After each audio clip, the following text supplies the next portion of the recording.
This is a test. This is a test.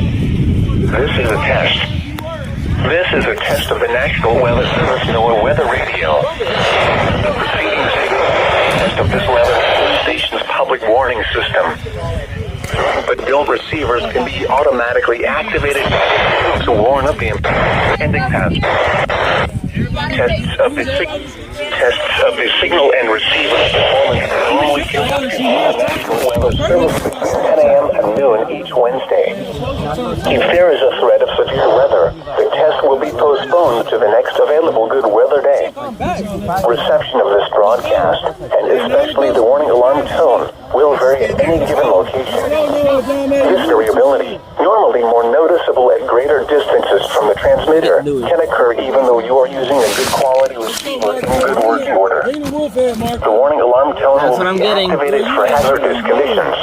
The station you are listening to and the counties we alarm for are listed in a statement at the top of each hour.